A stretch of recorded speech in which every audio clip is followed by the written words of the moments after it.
Hey, y'a tout le monde, c'est World, j'espère que vous allez bien, en tout cas moi la forme. Aujourd'hui une nouvelle vidéo, comme vous avez pas dans le titre, on va faire un terrarium pour phasme. En tout cas moi je vais le refaire car comme vous pouvez le voir, il n'y a plus de ronces et le terrarium commence à devenir sale. Personnellement je le fais une fois toutes les semaines, je le fais principalement tous les dimanches mais des fois je le fais lundi ou quelques jours de décalé.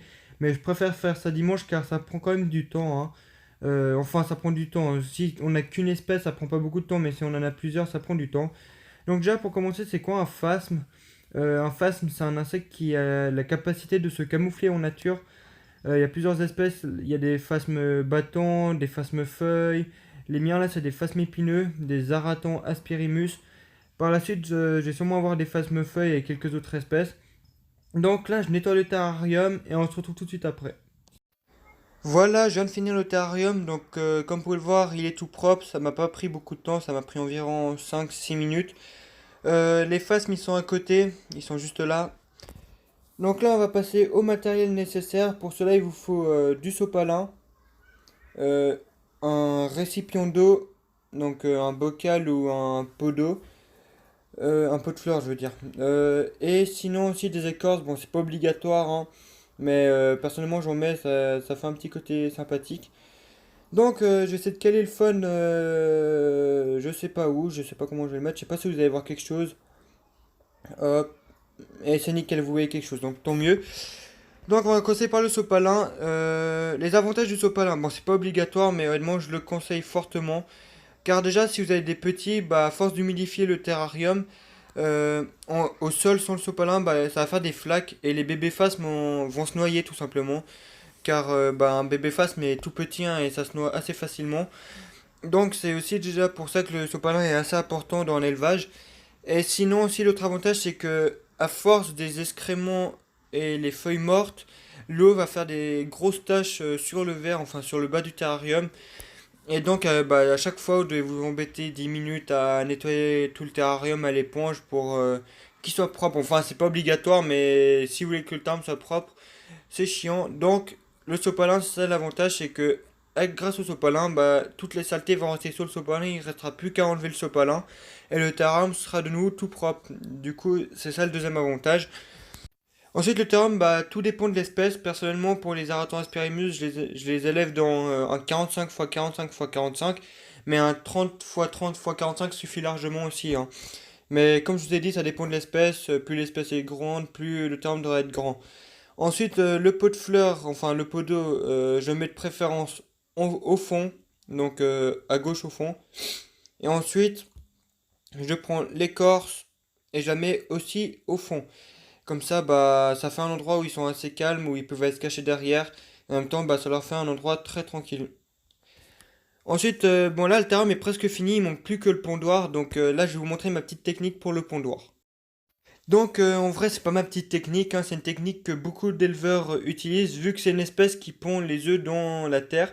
Le pondoir avec le sable sert à ça. Comme ça bah, ils pondent les œufs dans le sable et ensuite vous aurez juste qu'à le passer dans une passoire et en dessous vous mettez un récipient bien sûr pour que le sable lui passe à travers la passoire et que les déjections, les feuilles mortes et les œufs restent tout simplement dans la passoire. Donc là, vous pouvez voir qu'on a les excréments, les œufs et les autres déchets. Et ensuite, je rajoute qu'à laisser comme ça. Et après, vous triez les œufs et bien sûr le sable qui est propre, vous le remettez dans le récipient. Ensuite, précision très importante, si vous allez prendre du sable dehors, parce que oui, vous pouvez très bien le prendre dehors, le sable, pas besoin d'en acheter. Important de le passer au micro-ondes, hein, car il peut très bien avoir des bactéries, donc ça peut tuer les œufs. Donc passez-le un petit coup au micro-ondes, après laissez-le refroidir, et après bah, il sera prêt à utilisation. Donc là, je vais trier les œufs. Je vous retrouve tout de suite après dès que j'ai fini. Je vous dirai combien j'en ai et à tout de suite. Voilà, je viens de finir de trier les œufs, donc j'en ai gagné une petite quinzaine. Donc ensuite, vous les placez dans de la vermiculite. C'est un substrat qui est fait exprès pour l'incubation d'œufs, pour éviter la moisissure. Et ensuite, vous humidifiez une fois par semaine. Vous humidifiez un petit peu, pas besoin d'en mettre trop. Juste que ça soit toujours un petit peu humide. Donc je vais vous mettre une photo en haut à droite d'un œuf de face, comme ça vous voyez quand même à quoi ça ressemble. Pour le pondoir, bah personnellement je le place au bord. Après chacun son choix, mais vu que je trouve c'est plus pratique de le mettre au bord comme ça, en cours de semaine, si vous voyez des œufs, c'est plus facile pour les prendre et les mettre dans la vermiculite. Après, c'est pas obligatoire, mais personnellement, je le fais quand j'ai un peu de temps. Donc là, je m'habille, je me prépare et on se retrouve dehors pour aller chercher les ronces.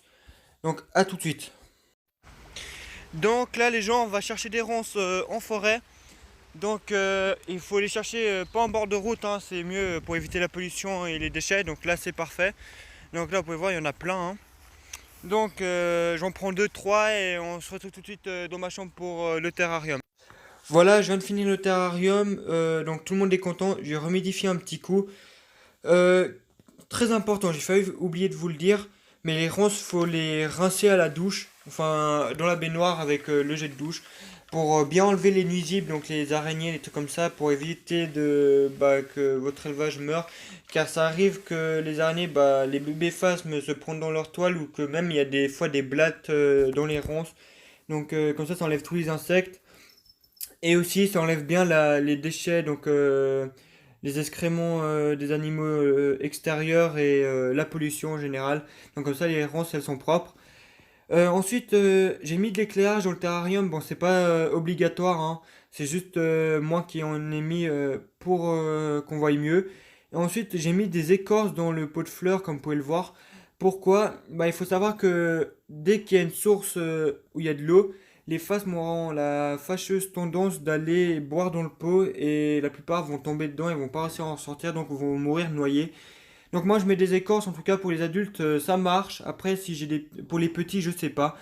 Je pense que ça devrait marcher mais je vous le dirai par la suite car pour l'instant j'ai toujours pas de petits. Donc voilà, on arrive au terme de la vidéo. J'espère qu'elle vous aura plu. En tout cas c'est tout ce qu'il y avait à dire sur les phasmes. Je voulais aussi vraiment remercier mes 100 abonnés, ça me fait extrêmement plaisir.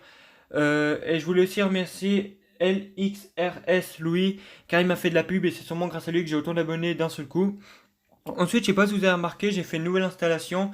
Il manque un bac, il est sur le bureau, il est en construction. Donc là, ce sera pour l'élevage de blattes du Bia. Donc là, il y aura les adultes, celui-là d'à côté, il y aura les petites. Et ici, il y aura les escargots géants d'Afrique, donc les acatines. Je ne sais pas encore quelle espèce choisir, mais en tout cas, tout ce que ça sera une espèce albinos. En plus, c'est facile d'élevage, les escargots, donc ça fait plaisir. Mais ça, on verra par la suite.